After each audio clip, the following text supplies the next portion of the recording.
I'm Julia Alexander, and this is Be Informed. You know, it's that election time again, and we have a series of candidates that I will be interviewing for their run and their position. I happen to have with me today Mr. John Connor. He's running for Circuit Court Judge. We're going to go through the 5 W's, the who, what, when, where, and why with John, and after that you will understand his platform and what he plans on doing when he gets in the seat of Circuit Judge. Hello John, how are you? I'm doing fine, Julia. Okay. Thank you so much for having me on Okay, today. thank you for doing the interview with me today, John. And first of all, let's go through our 5 W's. Who are you? So, I am, obviously my name is John Connor. I was born here in Joliet. I'm Joliet, born and raised. I live in Lockport now with my wife Julie and my 3 sons, Colin, Jack, and Charlie. And but I started out on Broadway Street in Joliet and grew up there, and went to schools in the area: St. Pat's, Eisenhower, Hufford, Joliet Catholic. So basically the normal Joliet So experience. you're a lifelong Joliet. Yes, exactly. Except for a brief time frame right after law school, where I went out and practiced law on an island out in the Pacific called Saipan. But other than that, yes, Will County and Joliet, born and raised. Okay, so one of Joliet's on. Okay, and so now what are you doing? So I'm running for Will County Circuit Judge. So the former Chief Judge Richard Shainstead resigned, and so that creates a vacancy for one of the 16 elected judges here in Will County. So we have 16 circuit judges, and they are elected. The associate judges are appointed by the elected judges. Okay. So there's 22 associate judges here in Will County, and those are appointed. So I am running to become one of the 16 elected circuit court judges here in Will County. Okay. So the why is, I have to kind of run briefly through my experiences, because that informs why I'm doing this. Okay. So like I said, I originally practiced law on this island of Saipan. That was less than 2 years. Then I came back and I started working at the Will County State's Attorney's Office, and I went through many of the divisions in the office: the civil division, the traffic division, misdemeanors, the juvenile division, domestic violence, and then up to felonies. I became a felony supervisor. Then I was the computer crimes chief. That was our child exploitation unit. And then I was the major crimes chief, and that was as a result of some high-profile cases that came into the office in 2007. So the biggest of those was the Drew Peterson case, and that obviously received international attention. Absolutely, yeah. So I ran the special grand jury for 18 months in that situation, the special grand jury that ended up indicting Mr. Peterson at the end of those 18 months. And then there were 4 people on the trial team. Obviously the elected state's attorney was the head of that team, Jim Glasgow, and then there were 4 of us that were on that team that then convicted Drew back in 2012, and then he was sentenced in 2013. So that was kind of the highest profile case that I was involved in, the one that required the most work and the most effort. But all those experiences those gave me the breadth of experience to look at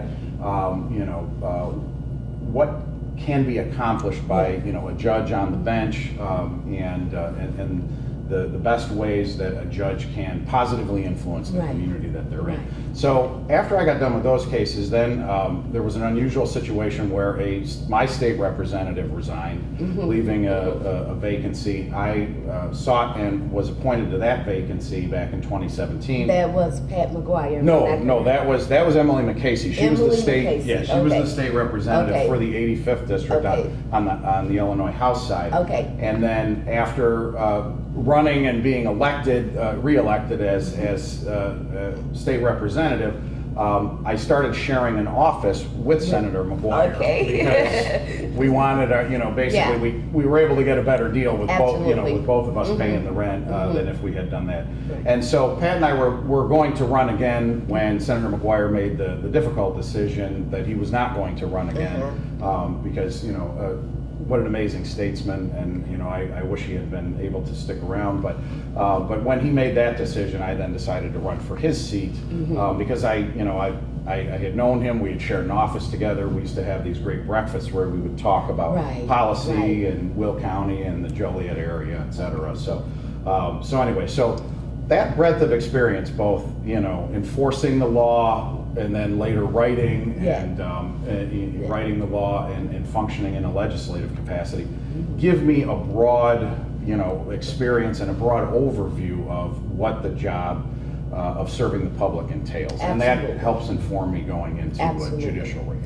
Okay, so let me ask you this. You're running for the primary. So explain to my listening audience that this is a primary. Correct. Do you have an opponent? I do not have an opponent in the primary. So I don't have anyone that I am running against at this point. I will have an opponent in the general election after June 28th. And but right now, yes, I don't have an opponent in the primary. Just to clarify for your viewers, absolutely. There was another vacancy in addition to the vacancy of Judge Shainstead. Judge Mike Powers had resigned as well, and his vacancy is being sought by Jessica Colon-Serre.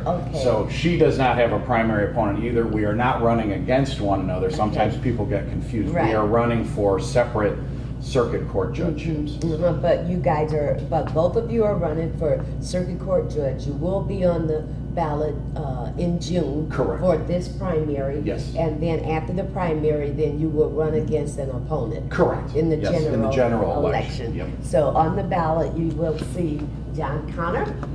Why are you doing it? So, in addition to, I've got this broad experience, but one of the reason that I left the state's attorney's office and went into the legislature, I had prosecuted some murder cases towards the end of my career at the state's attorney's office, and there was one in particular that really broke my heart because we won the case. We secured a conviction under difficult circumstances. But when I was comforting the grandfather of the victim, who was congratulating and thanking us as the prosecutor team that had won the case, and I just remember thinking, I can't bring your son back, or he was raising his grandson as his son, so so it was his grandchild, but at the same time he had raised this child as his son, and I just thought this particular incident was so kind of random, but it was born out of the problems that we see in underserved communities. And I thought, I think if we were doing a better job of how we allocate our resources, because how you spend your money as a state determines your priorities. And I kept thinking that there were things that could have been done that would have put the person we convicted, the shooter, maybe not on a hugely different trajectory, but even a minor change might have meant that night, this particular person didn't pick up a gun and start firing into a crowd, which resulted in the death of this absolutely wonderful young man. So sometimes, you get your heart broken by a case, and it causes you to take a look at changing a little bit of your own trajectory. So that was when that opportunity to join the legislature came up. I thought I need to get off the couch and make a difference in a. And speaking of that, it takes a toll on you, personally as well as professionally. What do you expect to get out of being a judge? So, what I have tried to do at every job that I've been at, and I did this the most at the state's attorney's office because I was there the longest, is look around for inefficiencies and things that can be tweaked in the system to make the overall experience better, and then try to implement them. It's not always easy, it's not always possible, but there was a woman, Rear Admiral Grace Hopper, who was Rear Admiral in the Navy, very famous woman, and was there like when computers were first designed and helped implement them into the Navy.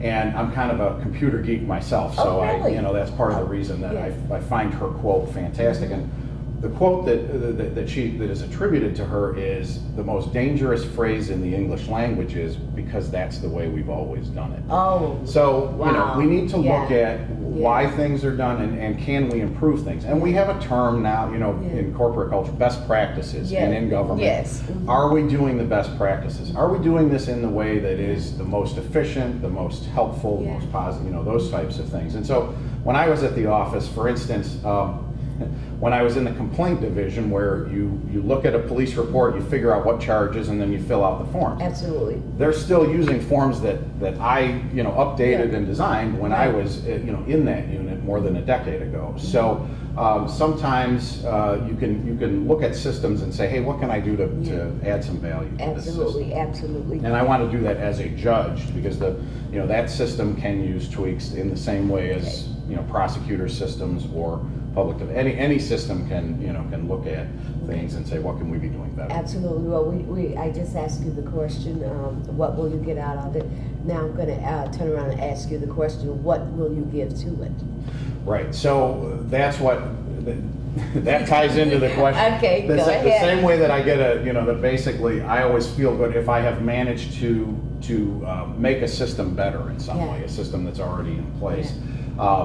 In that same way, I'm willing to put in the extra time and effort to look at a system and examine it and say, hey, can we be doing this better, more efficiently, et cetera. So that time and asking those questions of, is this kind of the best way to do things is what I will be putting into the system. And I have, been in a courtroom enough times and been on the receiving end of great ideas from a judge, great, et cetera, et cetera. And then, there are days where you can tell maybe some judges, they got out of bed on the wrong side of the bed. Right, exactly. And I've been the recipient of that as well. And so, I want to give back and be a judge that basically people look forward to coming, into my courtroom, even when they have a lot of work to do or they have a very difficult situation to handle. They know that they're going to be treated fairly, and that we're going to try to move through even difficult things with respect for everybody, and trying to make sure that things happen in a way that everybody feels fairly treated. Okay, I'm going to throw a little curveball at you, John. You're out here, you're campaigning. You come up to me, why should I vote for you? So you should vote for me because of the experience that I'm bringing in, and because of the fact that anyone who treats you well as a human being will probably treat you well as a judge. And so if you talk to me and I am disrespectful or rude or something like that when you're talking to me, then that person probably, you should think twice about putting them on the bench as a judge, unless you believe that for some reason they will do something completely different when they get on the bench. And I think it was Abraham Lincoln said, if you want to see the true measure of any person, give them power. Absolutely. And judges have an amazing amount of power, in their courtrooms and over the people who come in front of them. And so you want someone like me who listens and definitely wants to make things better and has a broad range of experience of the best way to make things better, both as a prosecutor, as a legislator. I've worked to make things better in many different capacities, and that's why you want to put me on the bench. Okay, great. Knocking on doors is something that the only difficult part of it is time away from your family and other things that you have to do, and that is that's always the work-life balance is always. It's always very difficult, I think, especially for people who are driven, to public service. But I love talking to people at the doors. Is it worth it? Is it worth it? And I've knocked on literally tens of thousands of doors through the course of my career in the legislature, which was the time that I kind of started doing it. And it is such an amazing education. I did not know that my neighbors were going through this particular problem or that particular problem. And it's really hard to be distant from people when you're standing at their front door and they're telling you about their problems. Absolutely, yes. And you have to, that part is difficult because sometimes the problems they're talking about are almost virtually unsolvable. There are things that, but when you are talking to someone and they give you a problem that you can really, jump into, it's such an amazing feeling. and gives you such an opportunity to really go and do something that you know is going to help people. So I'm going to break in, talking of problems unsolvable. I do understand. Let's hit on a couple of successes that you had that were solvable. And I know that you were instrumental in getting the ballots in Will County. Let's talk about some of your successes as well. correct. Okay, so one of the problems that I was approached, so I was approached by two people, Sherry Williams and Pam Ford from Speak Up and Vote, and they basically indicated that there was something in the law that said that jails and detention facilities outside of Cook County could have a polling place in them. However, there was a problem because it didn't say that typically polling places are supposed to be publicly accessible. Right. This particular statute, somebody had, as happens, there was a mistake. They did not put in that in those jails, the polling place cannot be publicly accessible because it's within a secure facility. So it was a very simple change in order to implement what was already the law. And so we went ahead, I filed a bill, SB 825, that took care of that, and then that bill actually ended up becoming the election omnibus bill. So a lot of other election-related issues were put into that, and that ended up passing. So it was, they came to me with a problem, I was able to solve it, we got it fixed, and we got it taken care of. Okay, so we're going to break this down in layman's term. If someone is incarcerated but not been charged, right? Nope, they've been charged. Okay. They have not been convicted. Okay, all right. So we're all familiar with the phrase innocent until proven guilty. Right, So someone who is just charged but has not gone to trial, has not been found guilty or pled guilty yet, those people still have their constitutional rights in certain areas, in particular the right to vote. And so, things get different. Once you're convicted, that's a different situation. But yes, before that, they have the right to vote. And so to make that easier, the state legislature made it so that a polling place within the jail, because they can't leave. So a polling place within the jail was appropriate, and so that was the provision that I was And then fixing. we also want to get the understanding that regular citizens like myself cannot go in the jail. Nope. That is for inside the jails. Only for current inmates of the facility. Absolutely. And so if you've not been convicted and you are sitting in the facility, you still have the right to vote. So I would encourage you to register and do your due diligence. Okay, so that's awesome. And so that's one of your accomplishments. Let's name one more, and then we're going to have you look into that camera and tell everyone to vote for John Connor. Okay. Absolutely. So one of my proudest accomplishments came when I was a state representative, and that was the Fairmont community water system. It needed maintenance. The Lockport Township organization was basically doing the best that they could. They were not designed to manage a water system. They had it kind of thrust on them back in the 70s, and so they were scrambling to try to figure out ways to get the system updated so they didn't have problems with the system. And during the course of that, one of the options that came up was the idea of a private water company buying the system, making the upgrades, but then paying for those upgrades by increasing the rates on all the residents. And these residents, they were doing the best that they could to try to make sure that their rates didn't go through the roof, but they needed changes to the system. So I was able to make sure that, what I did is I went to the city of Joliet and said, is there any way that you can help out in this situation? And the city was great. They said, yes, they could, but it was really Denise Winfrey from the county board who got the community development block grant money to upgrade the connection so that the system could connect to the city of Joliet.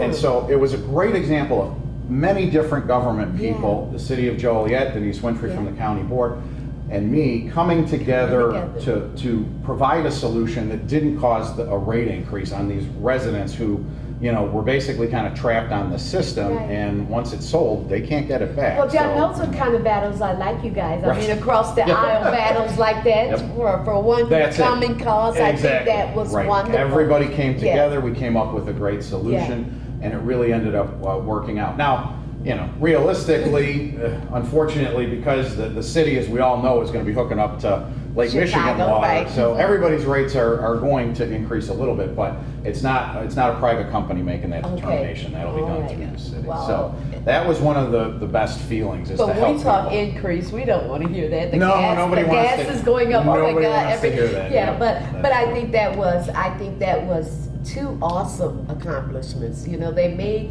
seem minute to you because of all the other things No, they that's don't going seem- they don't on. But I seem think to that me, those yeah. are two awesome accomplishments, and my hat goes off to you for that. And so right now, look into the camera and tell them to vote for you. Once again, tell them. Absolutely. So I'm asking for your vote, both in the primary and the general election coming up. If you want more information, please go to my website, connorforjudge.com, and make sure, if nothing else, that you get out and vote. That is our voice, and that's what separates us from those countries in the world that don't have elections. Okay, and tell them once again, when is that election day? So June 28th is the primary election. So June 28th. So June 28th, do your due diligence. It's your right, it's your privilege, and it's your life. So go vote. Thank you, John. thank you very much.